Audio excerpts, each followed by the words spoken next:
Hello friends, welcome to খেল দুনিয়া। কেরালার কাছে হারের পর মাঠের মধ্যেই কান্নায় ভেঙে পড়লেন হুগো বুমো। এই হারের পরও কি অজুহাত দিলেন জুয়ান ফার্নান্ডো, আর এই দলেরই বা ঘুরে দাঁড়ানোর মন্ত্র কি? তো সমস্ত কিছু নিয়ে আলোচনা করবো এই ভিডিওতে। পুরোটা জানার জন্য অবশ্যই ভিডিওটা শেষ অবধি তোমরা চোখ রেখো। আর তোমরা যারা এই চ্যানেলে নতুন এসেছো, চ্যানেলটাকে সাবস্ক্রাইব করে দাও, পাশে থাকা বেল আইকনটাতে প্রেস করে দাও এবং লাইক কমেন্ট শেয়ার করতে কিন্তু একদমই ভুলো না। তাহলে চলো দেরি না করে মেন টপিকটা শুরু করা যাক। তো গতকাল কেরালার বিরুদ্ধে হারের পর মোহনবাগান কিন্তু হারের হ্যাটট্রিক করে ফেললো, যেটা কিন্তু মোহনবাগানের সাম্প্রতিক ইতিহাসে প্রায় নেই বললেই চলে। তো এটা কিন্তু একটা লজ্জার হার, এবং মুম্বাই ম্যাচটা নয় রেফারির জন্য হেরেছিল, তারপর কিন্তু গোয়ার বিরুদ্ধে যে 4-1 গোলে হারলো, এবং গতকাল যে ম্যাচটা হারলো সেটা কিন্তু পুরোটাই মোহনবাগানের নিজেদের ব্যর্থতার জন্যই হেরেছে এবং তারা নিজেরা খেলতে পারেনি। তো এই ম্যাচে কিন্তু অনেকগুলো ভুল ত্রুটি ধরা পড়েছে আগের ম্যাচের মতনই। তো এই ম্যাচেও কিন্তু জেসন কামিংস, যে প্লেয়ারটির ওপর এত ভরসা করা হচ্ছিল, সেই প্লেয়ারটি কিন্তু এই ম্যাচেও ব্যর্থ। শুধু ব্যর্থ তাই নয়, প্লেয়ারটি কোনো কাজেরই নয়। তিনি বল না ধরতে পারেন, না বল ছাড়তে পারেন, না বলের সামনে পর্যন্ত যেতে পারেন, না গোলে তিনি চেষ্টা করতে পারেন। তো তিনি শুধু মাঠে হেঁটে বেড়ানোর জন্যই তিনি নেমেছিলেন, অর্থাৎ তাকে মাঠের রাখা মানে 10 জনে খেলারই সমান।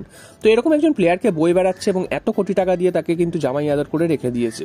তো এটা কিন্তু একদমই ভালো বিজ্ঞাপন নয় মোহনবাগানের জন্য, এবং তাই জন্য পুরো দলটাই কিন্তু কোলাপস করছে এইরকম প্লেয়াররা দলের মধ্যে রয়েছেন বলে।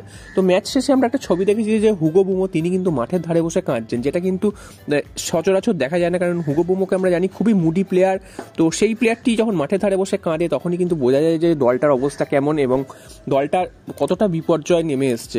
যে দলটা 10টা ম্যাচ পরপর জিতেছিল, সেই দলটাই কিন্তু এখন পরপর 3টে ম্যাচ হেরে কিন্তু হারের হ্যাটট্রিক করে ফেলেছে। তো এই দলটার ঘুরে দাঁড়ানোর কি মন্ত্র?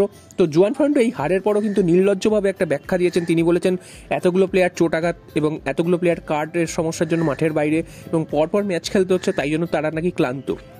তো এই কথাটা কিন্তু একদমই ধোপে টেকে না, কারণ প্রত্যেকটা দলই কিন্তু এইভাবেই খেলছে, প্রত্যেকটা দলের মধ্যেই চোটাঘাত আসছে, তো তারাও কিন্তু রিকভার করছে। তবে মোহনবাগানের চোটাঘাতের সংখ্যা কিন্তু প্রচুর বেশি, তো সেটাও কিন্তু ম্যানেজমেন্টেরই দায়, কারণ এতগুলো প্লেয়ার একসাথে চোট পাচ্ছে এবং যেই চোট পাচ্ছে সেই কিন্তু বেশ অনেক দিনের জন্য মাঠের বাইরে চলে যাচ্ছে। তো যে ফিজিক্যাল ট্রেনার রয়েছে তিনি কি কাজ করছেন সেটাও কিন্তু একটা প্রশ্নের ব্যাপার, কারণ যে প্লেয়ারই চোট পাচ্ছে এতদিন মাঠের বাইরে চলে যাচ্ছে, এটা তো কোনো দলের ক্ষেত্রেই হচ্ছে না। তো এখানেও কিন্তু মোহনবাগান ম্যানেজমেন্টের ব্যর্থতা, এবং মোহনবাগান ম্যানেজমেন্ট কিন্তু এই দিকে কোনো স্টেপই নিচ্ছে না। তো জুয়ান ফার্নান্ডোর কিন্তু এর পরেও কাজ করে যাওয়া কিন্তু একদমই উচিত না। অন্য কোচ হলে কিন্তু এতক্ষণে তারা রিজাইন দিয়ে দিত বা ম্যানেজমেন্টই কিন্তু তাদের ছেটে ফেলতো। তবে জুয়ান ফার্নান্ডোর ক্ষেত্রে কিন্তু এখনো অবধি তেমন কিছু দেখা যায়নি তাকে ছেটে ফেলা হবে বলে। তো সামনেই রয়েছে সুপার কাপ, এখন কিন্তু আইএসএল এর সমস্ত ম্যাচ কিন্তু বন্ধ হয়ে গেছে, কারণ অনেক দিন কিন্তু বন্ধ থাকবে। এশিয়ান কাপ রয়েছে, সুপার কাপ রয়েছে, তো তারপরে কিন্তু আবার আইএসএল এর ম্যাচ হবে। তো আইএসএল এখন একটা বড় ব্রেক আছে। এছাড়াও সুপার কাপের আগে কিন্তু দিন 15 মতন একটা ব্রেক পাবে মোহনবাগান। তো এই ব্রেকটাকে কিন্তু মোহনবাগানকে কাজে লাগাতে হবে। এখন যদি সমস্ত প্লেয়ার আবার ব্যাংককে ছুটি কাটাতে চলে যায়, সেক্ষেত্রে কিন্তু আরও বিপর্যয় নেমে আসবে। তো এই 15 দিনের মধ্যে তারা কিন্তু অনেক ইমপ্রুভমেন্ট করতে পারে, অনেক প্র্যাকটিস করে তারা কিন্তু নিজেদের মধ্যে গুছিয়ে নিতে পারবে। মনে রাখতে হবে সুপার কাপে কিন্তু মোহনবাগান ইন্ডিয়ান প্লেয়ারদের কিন্তু পাবে না, যারা কিন্তু ভারতীয় দলের হয়ে খেলতে যাবে। তো সেখানেও কিন্তু মোহনবাগানের জন্য একটা বিশাল চাপ অপেক্ষা করে রয়েছে, কারণ বিদেশিরা এই একই ফর্মে নেই, তার উপর কিন্তু ইন্ডিয়ান প্লেয়ার তারাও কিন্তু থাকবে না। তো 6টা বিদেশি খেলালেও কতটা যে পারফরমেন্স করতে পারবে সেটাও কিন্তু সন্দেহের। তো আইএসএল এর এই তো পরপর 3টে হারের পর যদি সুপার কাপেও ব্যর্থ হয়, সেক্ষেত্রে কিন্তু আরও প্রশ্নের মুখে পড়বে মোহনবাগানের ভবিষ্যৎ।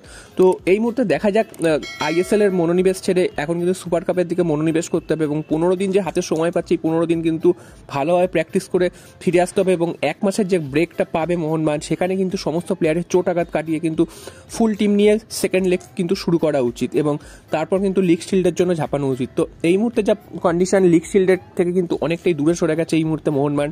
যদি না গোয়া, কেরালার মতন টিমগুলো পয়েন্ট লস করে, তাহলে কিন্তু মোহনবাগানের সামনে সুযোগ আসবে, এবং মোহনবাগানকে অবশ্যই জিততে হবে এবং পরপর বেসিসে বেশ কয়েকটা ম্যাচ কিন্তু জিততে হবে, তাহলে কিন্তু লিগ শিল্ডের আবার লড়াইয়ের দাবি